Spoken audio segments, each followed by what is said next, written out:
Hello, good morning. I know we're a few minutes early, so people maybe are, finishing up something. But I just figured we'd come on and say hello. And if you want to tell us where you're calling in from in the chat, I'm so excited to get to be here with Molly. And I'm so grateful for you and NetHope and everything y'all have been doing with us, for us. And yeah, can't wait to have this conversation with you. Me too. I'm definitely looking forward to it. And gosh, I know we were just talking earlier about getting through what is Wednesday of this week, and then it's already October. So, just kind of living in that space. And I'm sure people in the chat can probably resonate with that. Yeah. Yeah, I feel like that quarter, the like new quarter start, end of Q3 are like, oh, like, whoo, holy moly, here we are. Absolutely. Absolutely. I love seeing people chime in where they're from. So good to see everyone. Oh, Mary, Concord, New Hampshire. I used to live in Lebanon like a lifetime ago. But I love New Hampshire and I'm in California. So, and want to go to Alaska and love Bend, actually. So far, we have 4 for 4, y'all. All good choices. Hey.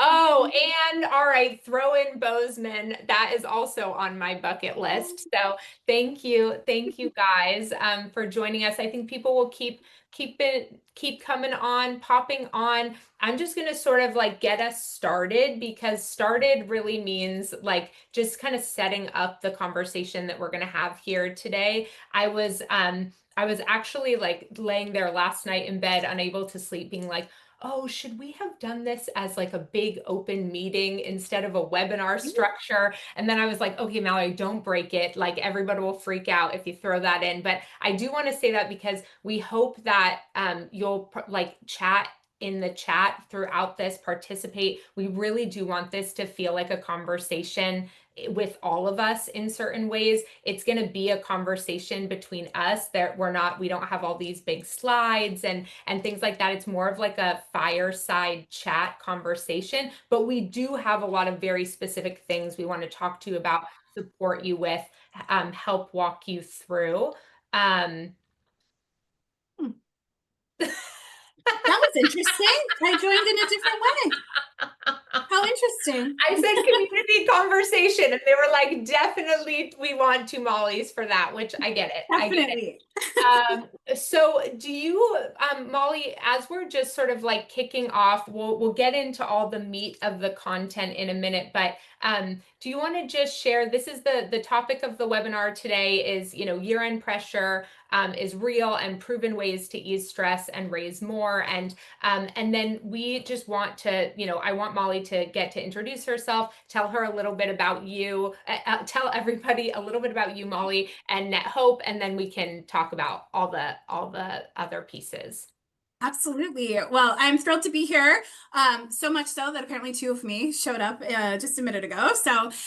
But so great to see everyone chiming in the chat. Feel free to say where you're from. Mallory and I are just so excited to talk to other fundraisers here today. My name is Molly. I'm our Chief Partnerships and Philanthropy Officer here at NetHope. NetHope is an organization and a community of nonprofits around the world, specifically in the humanitarian aid and conservation sectors that are coming together regarding digital transformation and really trying to enable the power of good through technology.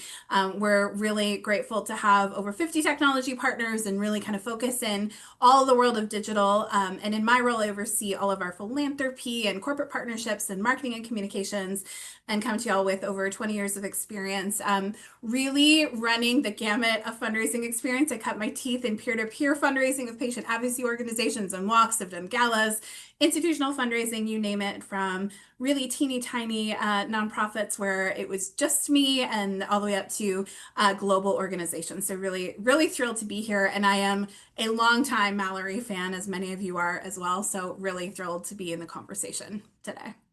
Oh, thank you, Molly. And I'm so grateful for everything that you all do across the nonprofit ecosystem. I'm wondering, I'll give a little intro to me, share a little bit about Practivated, and then we can talk about our partnership a little bit, and I'll give some people some behind the scenes of Practivated too. But so my name is Mallory Erickson. I'm the CEO and founder of Practivated. We support fundraisers in having practice conversations, role play conversations with donor avatars, and give them feedback on 16 different indicators to help them build more connected and aligned donor relationships that help them feel better, do better, and raise more. And I have been focused on improving the lives of fundraisers for about 5 years now. I became an accidental fundraiser as I started to get promoted up through nonprofit work, felt really uncomfortable fundraising, and ended up sort of having my experience changed by a combination of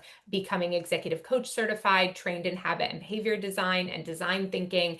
And those frameworks really came together and changed the way how much I could raise. I moved an organization from $1 million to 3.8 pretty quickly. But more than that, I started to feel fundamentally different as a fundraiser. And I was like, if I can love fundraising, anyone can love fundraising. And then I just wanted to share what had been so transformational for me with all of my peers. And so that led me into starting my coaching and consulting business and my podcast, What the Fundraising, that really focuses on the relationship between how we feel and what we do, which is particularly important given end of year and all of the pressures that are on this moment, and is really the frameworks behind my signature program, which is called the Power Partners Formula, and then ultimately is what inspired me to create Practivated, because I felt like, and I'm just going to turn off the screen share so we can like see each other and not a big giant photo of me. But I really started Practivated because I felt like as a coach and a consultant, as much as I could support my clients to build their skills, build their confidence, build their clarity in our coaching sessions, I couldn't be with them before every single donor meeting, or I couldn't help them prepare or practice for every different type of conversation, which fundraising conversations are so dynamic. It's not like perfecting a pitch or a speech that you get once and you can do it over and over again. Conversations are fluid and always changing based on the context of the environment we're in, the person, the stage of the relationship, all these different things. And I felt like I really, didn't know how to sort of scale myself in that way. And I started to learn about generative AI through my role with fundraising AI, which I got involved in really because I was scared about AI, and I was scared about the ways that it could come in and lose the plot a little bit on what fundraising is really about. But then I started to see the power of what it could be used for if it sort of was redirected internally and focused on fundraiser skill and growth development. And I can tell y'all like the story of Tivy and that in a little bit, but that's just a little bit about me. And then Molly and I have had this great honor and privilege of getting to bring Net Hope and Molly's team into the platform early on as a design partner. And so Molly, I don't know if you want to share a little bit about that and what that experience has been like for you. Yeah, listen, anybody that follows Mallory, I'm always like, what is she posting about today? And you posted about this idea about Practivated a few months ago, I would say, and it was really early, and I got curious, mainly because we're always constantly looking for, fundraising resources and things that can better help not only support my team, but just generally as a fundraiser in this profession was super curious. And so when I started to understand what Practivated was, and this definitely is not a sales pitch, it's just a conversation and a resource. I was really enthralled by how much Mallory has created a solution that we as fundraisers really need. But I couldn't believe, as we were kind of going through conversations, that it would really be as great in real life. Hey, just really didn't believe it. And I was in the platform for about 5 minutes and messaged Mallory and team after, was just immediately obsessed. Yeah. So just so impressed by what they've put together. It's been a really great resource, not only for our fundraising team, but what we hope to also bring to our larger Net Hope community. And so we've been behind the scenes, testing it out and giving some advice and feedback, but also it has been such a game changer for our fundraising team to be able to not only just gain the confidence, they're amazing, and a lot of them are joining this call today, but really just to have an additional resource as a fundraiser to be able to practice, to be able to, test out maybe different strategies, or even honestly to get a confidence boost. My favorite part is jumping in there for a solution that I know I'm going to nail, just so that they can remind me I'm good at this. Coach Divvy is very supportive, and so that's been, I think, really phenomenal. And we've also been using it with some of our internal SMEs and folks that interact with NetHope. That is a vast multi-stakeholder ecosystem. Those of you that are involved in the NetHope community know there's plenty of people to talk to, and so this is just such a great resource when you just need a little bit of extra practice and a little bit of extra skilling along the way, and a confidence boost too. So we've been really loving it.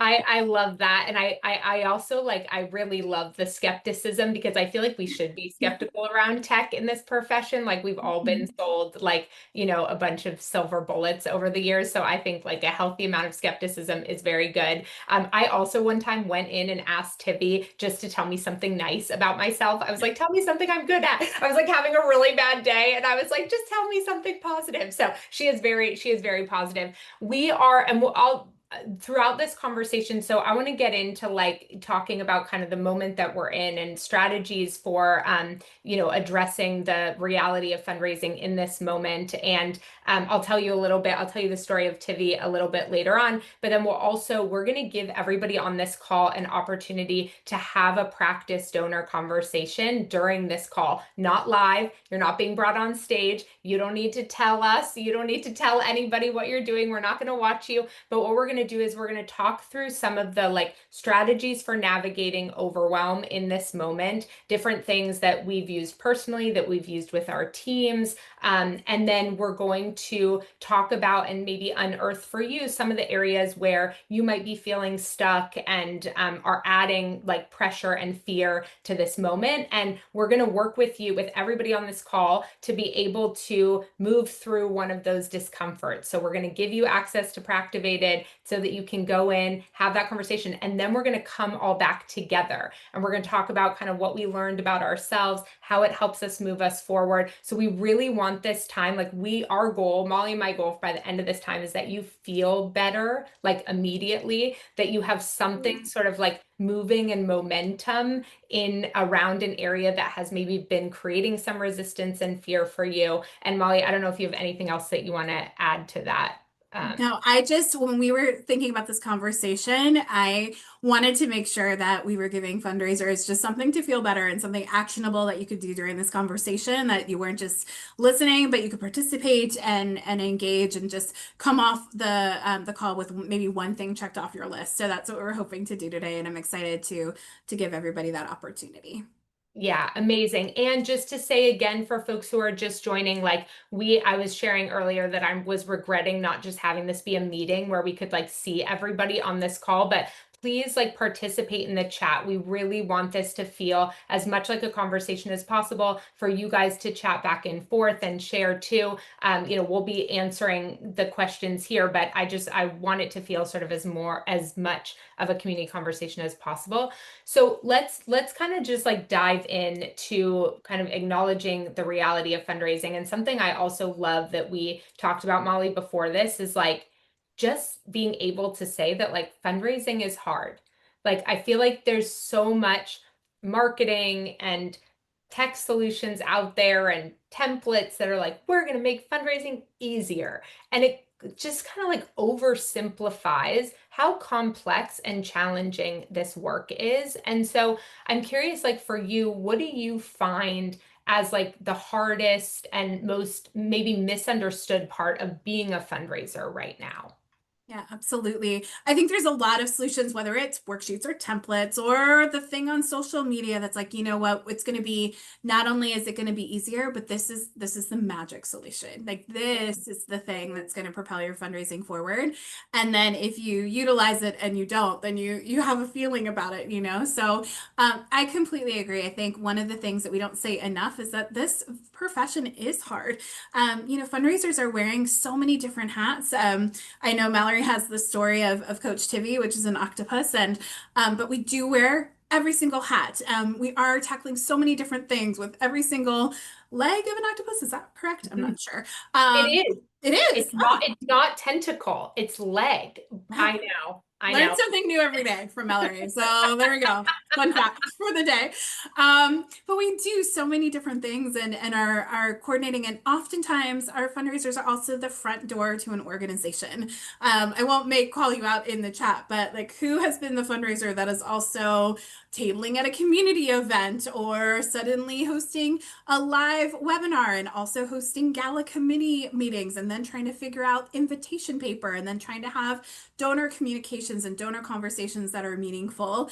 But also, you're coming with the pressure of fueling the mission. And sometimes that pressure, you've got really big goals ahead of you. I know the fundraising landscape, especially this year, has really dramatically shifted. And so, a lot of us are trying to figure out how to, quote unquote, diversify the pipeline and figure out where maybe some other donors might be to support your mission. And that pressure, and also knowing that, gosh, if you don't bring those dollars in the door, the mission might not be able to have as much impact in your own community or around the world, depending on what your mission is, comes with so much pressure. Fundraisers are really kind of holding the weight of the world in a lot of cases for their organization.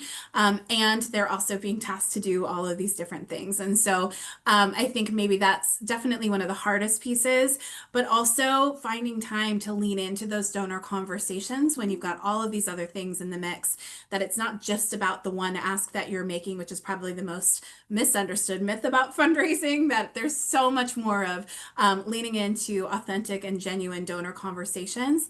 And that just takes time. Like that takes a lot of time to navigate a conversation with a potential donor and see if we're the right fit for them. And so oftentimes I think, again, some folks think it's only about the ask and you get an answer and you move on.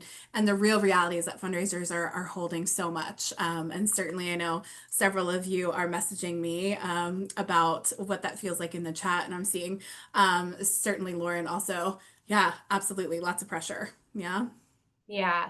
Yeah. And that's one of the things I write about in what the fundraising that was so illuminating for me over the last few years in really like studying stress and chronic stress and burnout and the way that it impacts fundraisers was I feel like we talk about the stress primarily related to overwork, and not that we are not doing too many things. 100% we are. And I'll finally tell you the story of Tivi, but there are also all these other components of fundraising that have been scientifically proven to lead to stress, like isolation, pressure, uncertainty, power dynamics, rejection, all these parts, to your point, that are a part of the day-to-day experience. And so like that weight that y'all feel, like that is so real. And like it's happening because of a lot of the structural components of fundraising, which also means that we need different types of tools to handle it.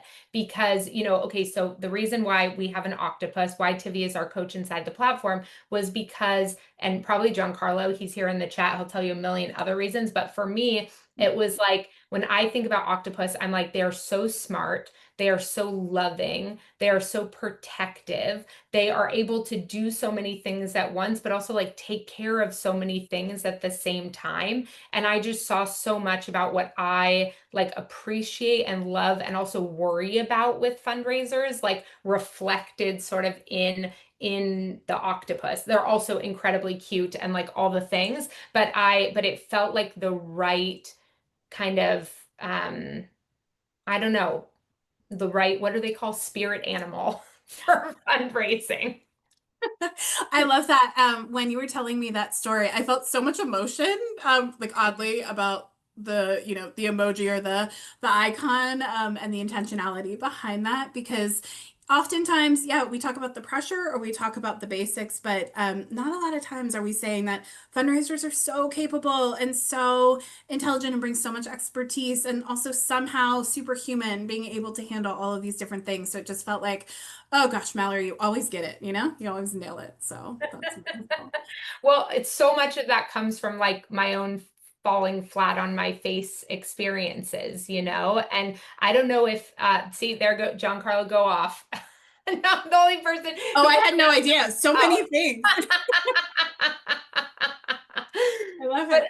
it's interesting. We're sort of like talking about some of the like the macro stuff, and then there's obviously like to your point, all these like micro moments and challenges. And one thing I just want to say, to folks is when I say like multiple types of tools, what I mean is like that strategy, that template, that whatever that is, mixed with things like somatic tools. So what helps your body de-stress? What is it going for quick 5-minute walks between calls? Is it doing grounding exercises with your feet? Is it jumping on a mini trampoline to like upregulate before something? Molly, I don't know if you have any favorites, but it's this recognition of the fusion between like stress management, somatic practice, and the fact that they are inseparably tied to your ability to fundraise and get the fundraising outcomes that you want. Absolutely. And I think I'm such a believer in that. In fact, our senior leadership team has started a practice of breathing before we even start our meetings. And it's such a nice way to kind of change context and arrive into a meeting and get your brain kind of in the right headspace and release some of that stress. I know some of the things we were going to talk about is like difficult conversations and maybe like where you might be procrastinating. And sometimes, the cue is, oh, just do something, to create some momentum, like check one thing off and then maybe you'll do something else. But sometimes in fundraising, like it becomes stressful and there's some anxiety or fear about maybe what's resonating there. And so I actually was yesterday on a training and they talked about combining both that somatic practice, so doing something physical to upregulate or downregulate, kind of depending on where you're feeling those sensations, in addition to check something off your list and do a little mini celebration. So they were talking about sometimes just moving your wrists in circles, like anything that kind of creates some circular motion, or taking your pen and just kind of weaving it around, just like with no pressure, no, like you don't have to create your favorite doodle, but just something that kind of creates that. Or havening too. Sometimes I'll do this when I'm stressed in a meeting, especially virtually. It's really helpful now. You can do that off camera, and sort of that space too also really helps your nervous system kind of just settle into feeling a little bit more grounded before you're kind of moving into that next maybe thing that's causing you a little bit of stress or anxiety. I love that. And Molly, we're gonna have to send you guys a package of swag. So we have these sensory stickers, Practivated sensory stickers, which are exactly that. They're like a down regulation tool, a fidget toy. I have it on the back of my phone, and like my trackpad. I have a fundraising coloring book right behind me. So there's just exactly like, and I love that. I actually spoke last week at a conference where I was talking about like how do you build momentum, and I talked about some similar strategies, like how do you use somatic tools to like come back into your body, but then how do you create little pieces of habits that drive momentum forward. So one of the things about fear is that, exactly to your point, often it holds us back from taking action, but action is also the antidote to fear. So it's this like real loop where sometimes we just need to get ourselves to take a tiny action, reduce the fear as much as possible by making the action tinier. And then that first step, small action, starts to build that momentum to us being able to take other actions.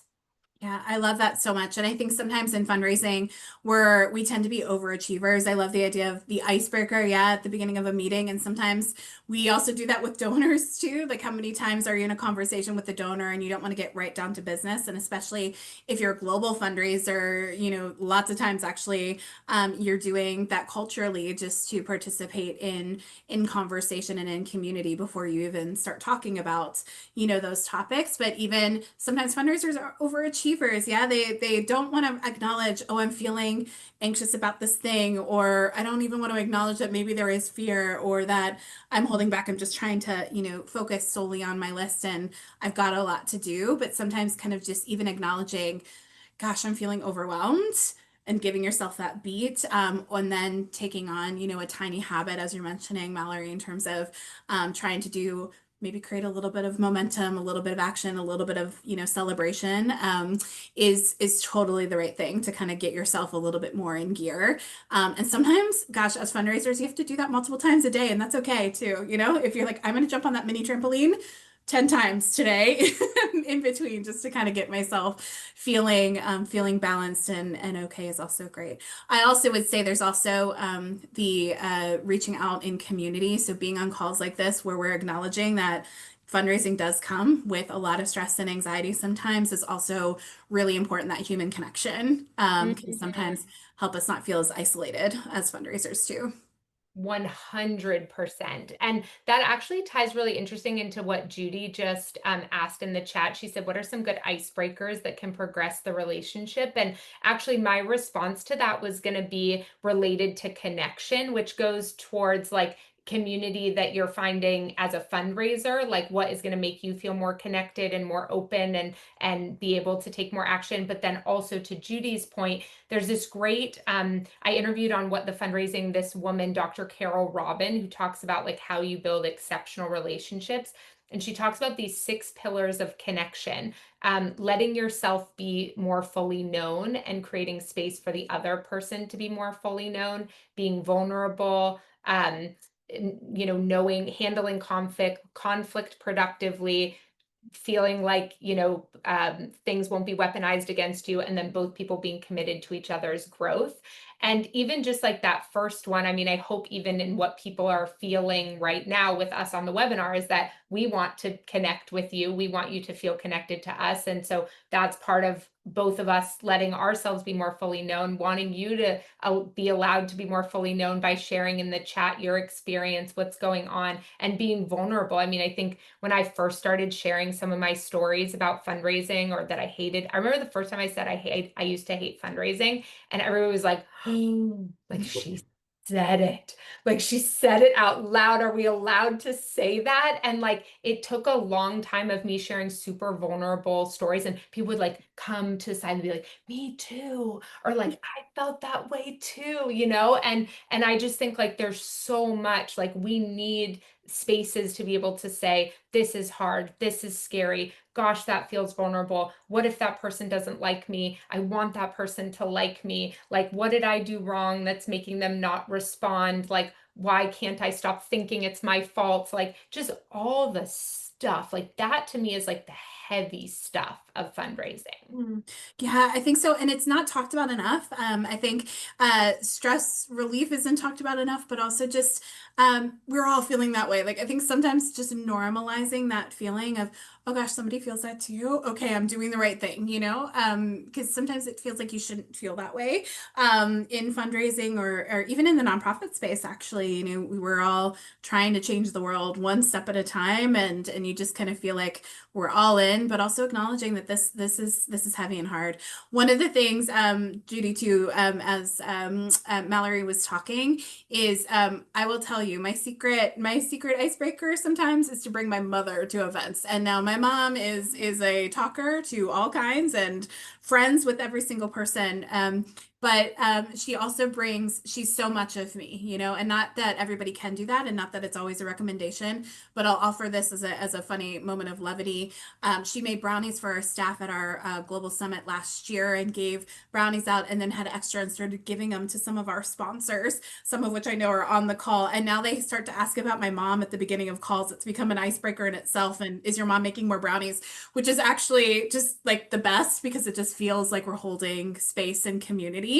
She loves it too, let's be real. But in general, it's been I think some of that bringing your authentic self, whatever you feel comfortable with, and letting them see you and see you as human also then allows a donor to show themselves that way too. So whatever that is for you, sometimes is really beneficial. Mm. I love that. I mean, I often think about one of the things that I feel like I saw during COVID that was really special that I wish we had more of all the time was that like kind of, I don't know, we could see into each other's lives in ways that we couldn't normally. We could really see each other fully, and we had kids on our laps and animals everywhere. And I don't know, it just like sometimes we still get those glimpses, but there was like an authenticity to that time that I actually think built really connected, meaningful donor relationships. And then once everything went back to normal or whatever, we felt this pressure to button it all back up. We went back into that sort of like perfectionist mode, and we lost some of that like deeper connection. Yeah, I love that. I think, one of the things I was going to mention later, but can mention it now, fundraising is such a human experience, like you are getting really personal with a donor in terms of what do they like, what do they don't like, what is something that is the right fit for your mission, and even if it is there, right, trying to connect the dots in terms of how they can make meaningful impact. But sometimes that also is deeply personal. I mean, especially if you're in the patient advocacy space, so much of what you're offering for folks, if you've ever done like walks and runs and fundraising and peer-to-peer, so much of that in the patient advocacy space is absolutely for people that feel powerless to give them a solution. And that might be to fundraise, or that might be to donate to help advance research or help advance care in their community, or help really do that. And it's deeply personal. And the same thing for humanitarian spaces and aid. It's deeply personal to want to impact the world or help others, right? We're called to that sometimes, but understanding what that is with a donor is so deeply personal. It's such a human experience that sometimes if you can humanize yourself in that too, and also it helps reduce the fear. They're humans too. Donors are not scary. They're humans on the other side, and they have fears and dreams and hard days and taking their kids to school and all the rest too. That sometimes that can be a little bit easier to help maybe foster those connections. Mm. Okay, I love kind of where we're heading, and I'm looking at time, and I'm wondering for folks, so because this leads actually really nicely into, we want to give you an opportunity to practice conversations like this. Like, I think we're asking you to sort of open up a level of connection and vulnerability to be able to connect more deeply with your donors, to be able to have these conversations. And like Molly was saying, we really wanted to help you by the end of this call feel like you've maybe felt discomfort and fear around something and moved through it and like got into the other side around it. And so one of our goals had been to give you time inside Practivated to be able to do that. So here's what I want to do, if it's okay with you, Molly. I want to give you all the link for the free trial. It'll get you into Practivated for free. Well, my team can drop it in the chat. Folks can go set up your account. It'll take 3 minutes. I want to ask Molly a few other questions while y'all are getting all set up, and then I can show you quickly just how we want to invite you to use the tool today. Like in particular, you can play around later and see all the other cool things that it does or whatever, but there's actually just a very specific simulation that we want to invite you to do today to practice showing up to a donor conversation in a really connected and meaningful way. And maybe just one other thing I'll note here is, one of the things that I found, one of the reasons I created Practivated was I had this week where I talked to like 3 different funders, and all of the funders on the call mentioned things about feeling like the fundraisers weren't really hearing what they were saying in donor meetings. And they were feeling not like, they weren't kind of ragging on fundraisers, but they were saying like, what is it? Like, why can't I have these conversations where I really feel like we're hearing each other and figuring something out together? Like, I feel like I have these meetings and they just don't hear what I'm saying. And on all 3 calls, I said to the person, I said, I can't imagine what it feels like to like not kind of feel heard in that way. It's happening because people are stressed, and when stress is present like that, we actually do lose our ability to listen and to connect in that type of way. And so I want to like make sure that people know that like in order to do that, like a listening skill isn't a switch you can flip without regulating your nervous system, right? It's like you have to be able to actually like go you actually need to be present and grounded in order to truly be able to hear what the other person is saying. So that's why the practice is so important, because it helps us build muscle memory around that like down regulation in those conversations, because we can't, even if we were to like say, okay, well, right now I feel great talking about my organization, without that actual simulated conversation, we don't have some of that like activation and then learn how to like calm down, say the thing, all of that. I'm curious if you have any thoughts about that, Yeah, Molly. I definitely agree as people are kind of logging in. And this is just an opportunity. We'll continue the conversation too for folks that might be on their phones or might not be able to practice right now.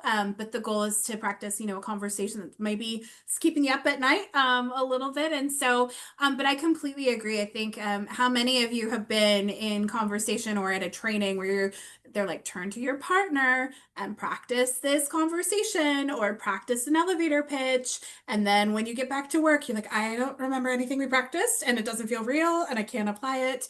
And so good strategy, but for those that are not actors, like, oh, cannot do it.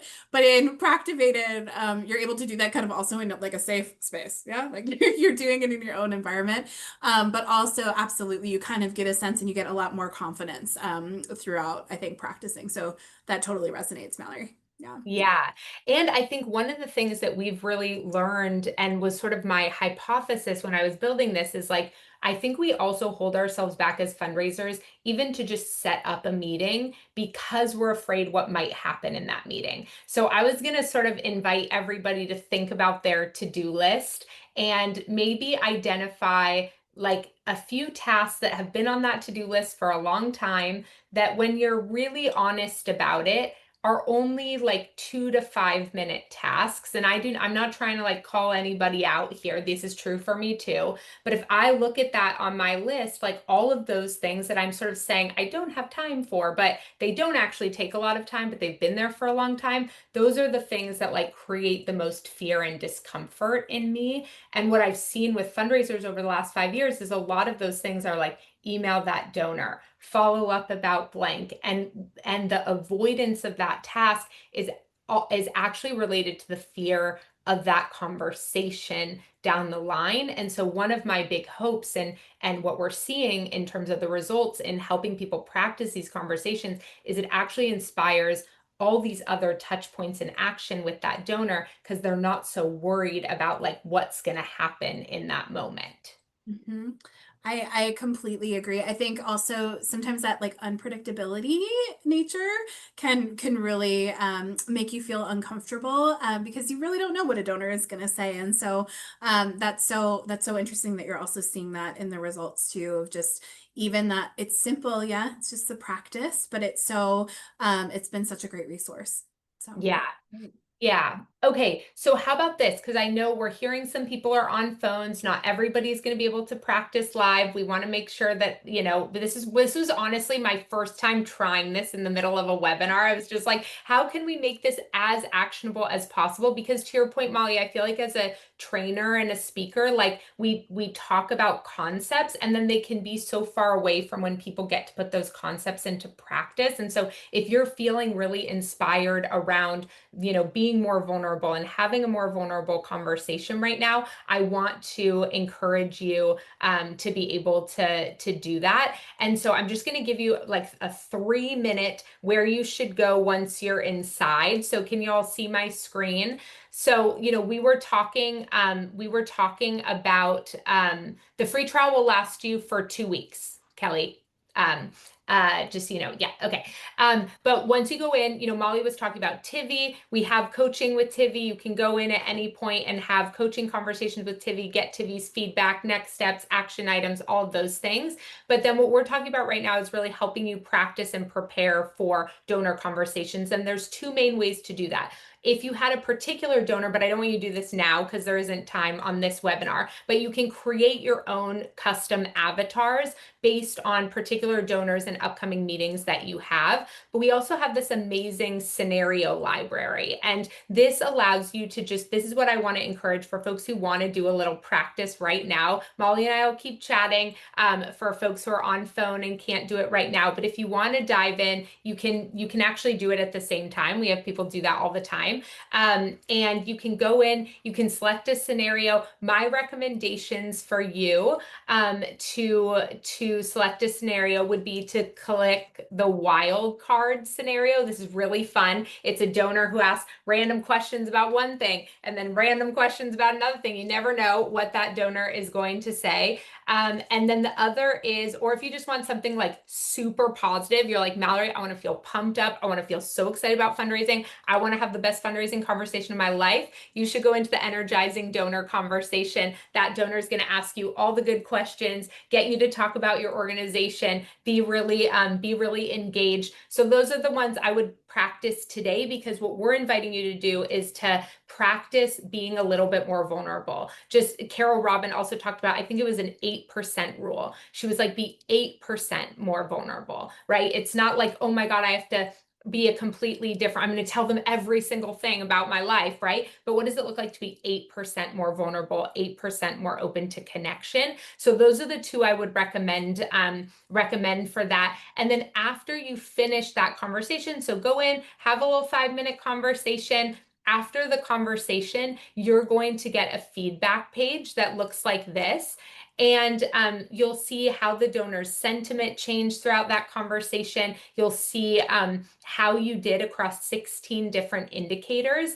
And then I think what's really under these 4 different areas, you can click on any of them and you can find out what we noticed, why it matters, what to try next. But then I really encourage you to talk to Tivy about the score, because I'll just give you a quick example. This really is where you can get that sort of like tailored advice around how to build a more connected relationship. You're also going to see, the other thing I want to make sure you know is that you're going to see, I feel like a lot of times people say, oh, I bombed that donor conversation or something like that. And it's like, actually, there's a lot you're doing really well that you might not realize you're doing really well. And then there are some areas for growth, and that's okay. But I want you to notice like the things that you are really naturally doing well. I want you to give yourself some positive reinforcement and shine there. And then if there's an area that you aren't as strong in that you want to be stronger in, you can click on that and you can get Tivy's advice about it. Hello, Mallory. How can I support you in improving the insight gathering? I've seen your feedback and conversation. Let's explore how we can strengthen this area together. Can you just give me one piece of tangible advice about what I could have said to gather more insight on the donor? Absolutely. Right after the donor shared frustration about the lack of clean data, you acknowledged the point and pivoted toward an investment. Strong move. But to gather more insight, you could have asked, can you tell me more about the kinds of outcomes or data stories that have felt most meaningful to you in other orgs or experiences? This signals deep interest in her personal lens and gives you usable insight into how she defines credibility. Okay, so I won't keep going, but this is such a, like, based on everything Molly and I have been talking about, I think one of the things that is so hard in fundraising is feeling like judgment, like how do you get better without feeling like you're being judged? And one of our like deep hopes in building Tivy and Tivy's personality and having this safe and private place is that you really can grow in ways that feel supportive and loving and are really like for you as a fundraiser.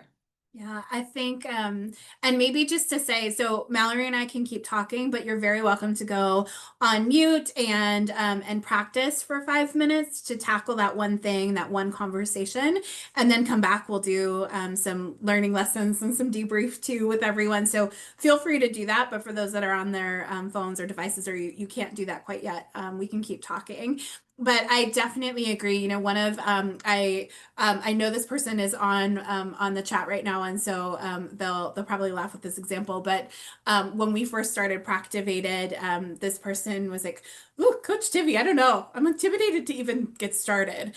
And the first conversation this person had with Coach Tivy, all of a sudden they're like the best friends with Coach Tivy. Tivy gave so much advice. Tivy made me feel so great. Tivy is my bestie. Like just so supportive and feeling so supported and so just like held as a fundraiser. It's definitely not one of those platforms where you feel like, oh gosh, I got really bad scores and now I'm failing. It's definitely all of the prompts are so supportive, which I think is so important to also recognize wins, as you mentioned, like celebrate the shine of things that you're doing right. Because as fundraisers, we're constantly chasing goals and you constantly feel like you're behind. And so it's so easy to be critical of your own self as you go. So I agree, Mallory. I think the platform's helpful in that sense. Yeah. Yeah. I mean, I think there's, well, I've revealed on this call that the lowest score on one of those is called tentative tentacle. And I already said that they aren't tentacles, they're arms, but tentative tentacle was just too cute. So I'm using it anyways. And but the whole idea, like a big part of the Tivi brand also was to like lighten like make things more approachable. And I encourage that, like whatever you're using, like it doesn't have to be about Proctivated, but I would just think about the way that you use language, like in your fundraising teams with yourself. Like it's so easy when we're in a stress state to cause complete shutdown if we're like, good, bad, like I failed. This was definitely bad. Like that donor doesn't respond. I did something wrong, instead of like having more like kind of curiosity and openness. And I think it just makes us, it like right definitely regulates our nervous system, and then it allows us to grow and change and learn in ways that feel like good and supportive. hmm I love that, Mallory. I'm going to throw you a curveball that we didn't talk about, but maybe you can respond to this, especially as folks are practicing. I know one of the things that's built into Proctivated that I've been really impressed by is certainly, as you mentioned, like some of those mental health components, some of the supportive components, but there's quite a bit in there that you've built in from the psychological point of fundraising and coaching, and things that help to advance not only someone feeling like they can grow and progress, but also like all of the key elements that you measure around how to have donor conversations. I'm wondering, maybe for those of you that are using Proctivated or maybe you're using other tools, do you have any tips of that? You just mentioned language. Be careful about your language. What other tips might you have for people that want to create maybe similar supportive environments for their fundraisers based off of all of the science and tracking that you know? Yeah, I mean, I think one of the like kind of macro level things to think about in general is the relationship between like lagging indicators and leading indicators. So I talk about this in my book too. Like we say, okay, build transformational relationships, but then we only track the money. And it's like, it's hard. We're gonna focus on what we're tracking. And so this is just sort of like double clicking on even the question that you're asking, that like we want to start in general tracking leading indicators. Leading indicators can be actions and behaviors that we take. So it could be measuring the amount of outreach emails or the amount of phone calls, as opposed to there being a financial component to that, right? So then you're just able to like celebrate and measure and track the behavior of yourself or the fundraiser, which just makes it easier to get a positive feedback loop because you're in control of your behavior, right? When we only celebrate and track and look at the financial pieces, it like kind of breaks the motivational science of like the quicker feedback loops, because you're going to take an action today that you might not actually get feedback from that donor in the form of a donation for a few months potentially. And so then your body and muscle memory and brain have no way to sort of like latch on to that good habit because there's been no feedback loop around it. When we start to measure leading indicators, both in our behaviors, but then also our skills, and so I'll talk about that in a second, that really starts to change like what we like, how we feel on an ongoing basis and how we cement some of those habits. So I'll just show this to you guys as I'm explaining this, but one of the big things that I thought about in these 16 indicators was what does it take to create connected relationships? So you'll notice here, like ask effectiveness is one of 16. And in fact, ask effectiveness for us is not always solicitation. Solicitation is actually only one type of simulation you would do. Like strengthening engagement is another goal of a simulation. And ask effectiveness is really just related to that invitation. Like what is the call to action of that engagement to create more intentionality around the conversation? But it's not just saying, hey, will you give us $100,000? So one thing I think to recognize is the diversity of leading indicators that you want to support. So every organization is different. We created 16 indicators that we believe span across every organization in some way, but you might have other things like when you think about for yourself, okay, I know if our fundraisers do more of blank, blank, blank in meetings, like that's going to move the needle on X. And then focus your sort of like training and feedback and celebration and loops on those things, but it requires that level of sort of like intentionality around like what do we value, what are we prioritizing, both in terms of our behaviors, but also maybe the way we're showing up to meetings or the way we're talking about things in meetings, and then measuring those and giving feedback on those. So you'll see we've created a lot of like granular components here, like relevance to the funder's interest, but that's different than clarity of purpose and goal alignment in the meeting, right? Is there clarity of why we're having this meeting? And then also, is it relevant to the funder's interest, right? So I think I'm just showing you this because take whatever from here is valuable for you in how you set it up inside your own organization. One of the things I just want you to see is like, I think sometimes we like group it together. We're like, build a good relationship, build a real relationship, build a transformative relationship. I think what's really important is being like, what creates that? What in our behavior and what in our skills creates that? Yeah. No, gosh, I love that. And Lauren, I love what you admitted in the chat, right? There's so many times that I've been working with fundraisers and especially maybe newer fundraisers who just feel like maybe those of us in the space know exactly how every donor meeting is going to go and you've got a plan and it's going to be successful and they just know. And in reality, a lot of times you are winging it because donors are unpredictable and conversations are unpredictable and humans are unpredictable, you know? And so I think so many people probably resonate with like, I'm often winging it with a donor and you don't want to feel like you're robotic and have a script. And Proactivated definitely has helped. I was again very pessimistic. I'm like, surely they just have scripts. Like, surely this is not going to be customized to me. And the advice back has been, I think, really fulfilling as a fundraiser because it's not a script, and it really kind of is personal.